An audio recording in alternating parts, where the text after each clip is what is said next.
भगवान शिव भगवती की स्तुति कर रहे हैं और अपने को धन्य समझ रहे हैं। जो राम कथा के बारे में पूछे वो जीव धन्य ही है, जो राम जी के बारे में पूछे वो जीव धन्य है। धन्य धन्य धन्य हो तुम समान नहीं कोई उपकारी, क्योंकि तुम्हारे माध्यम से राम कथा जीव जगत को मिलेगी। हजारों लाखों और करोड़ों वर्ष बीत गए, भगवान शिव ने इस चरित्र को किसी को नहीं सुनाया और पार्वती को भी नहीं सुनाया, लेकिन आज पहली बार भगवान शिव से मां पार्वती ने राम कथा पूछी। अन्यथा तो हजारों लाखों करोड़ों अनंत समय निकल गया, भगवान शिव ने ये चरित्र अपनी पत्नी भवानी को भी नहीं सुनाया। क्योंकि शास्त्र कहता है कहिए न लोभी क्रोधी कामी जे न बजे सचराचर स्वामी, जिनकी इस चरित्र में रुचि नहीं हो उन्हें भगवान का चरित्र नहीं कहना चाहिए। जिनको काम चरित्र में रुचि है उनको राम चरित्र नहीं सुहाता और उन्हें कहना भी नहीं चाहिए। राम कथा के तेई अधिकारी जिनके सत्संगति अति प्यारी, सदा सुनई साधर नर नारी तेई सुरवर मानस अधिकारी। राम कथा को बड़े आदर से सुनना चाहिए, बड़े ध्यान पूर्वक बड़ी गूढ़ता से सुनना चाहिए। ये सहज में मिलने वाली चीज नहीं है।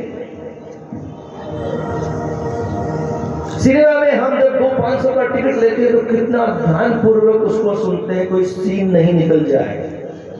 ऐसी ही रामचरित्र है, इसका एक एक शब्द हमारा जीवन बदलने के लिए पर्याप्त है।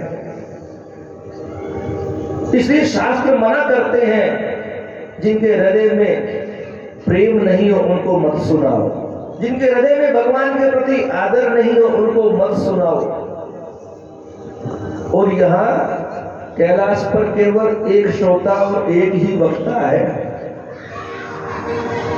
गोपाल जी भाई साहब कह रहे थे ज्यादा लोग श्रवण करने वाले आज नहीं आएंगे।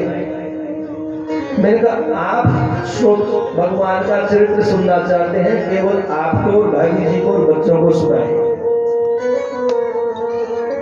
क्योंकि ये तो राम नाम रूप लड्डू है। अरे भाई इसका स्वाद तो वही जानता है कि जिसने पहले चखा हो। जाने बिना क्या मालूम चले कि लड्डू मीठा होता है कि नमकीन होता है, बताइए। अभी ऐसे एक संत आएंगे श्रृंगी ऋषि, जिनको जब लड्डू मालपुए और रसगुल्ले खिलाए गए तो उन्होंने पूछा ये कौन से फल है। हमारे यहाँ जो पेड़ पर फल लगते हैं वो तो इतने मीठे नहीं होते, क्योंकि उन्होंने कभी मिष्ठान खाया ही नहीं था श्रृंगी ऋषि ने। तो राम कथा सबसे मीठा लड्डू है।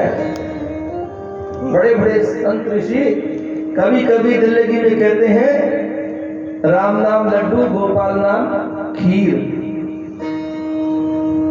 और ये लड्डू अजीर्ण करने वाला नहीं है, कितना भी खाओ। भगवान महेश्वर कहते हैं, हे भगवती मेरे राम जी, जो तुम पूछ रही हो किस कारण से अवतार लेते हैं, किस प्रकार के हैं, मां भगवानी का पहला प्रश्न था कि जब राम का जन्म होता है तो जन्म के पहले क्या थे। ये स्वाभाविक जिज्ञासा है भाई, जन्म से पहले किस स्वरूप में थे। जीव तो 84 लाख योनियों में था, लेकिन मेरे ठाकुर जी किस योनि में थे, किस स्वरूप में अवस्थित थे। भगवान शिव कहते हैं कि मेरे ठाकुर जी के 2 स्वरूप हैं,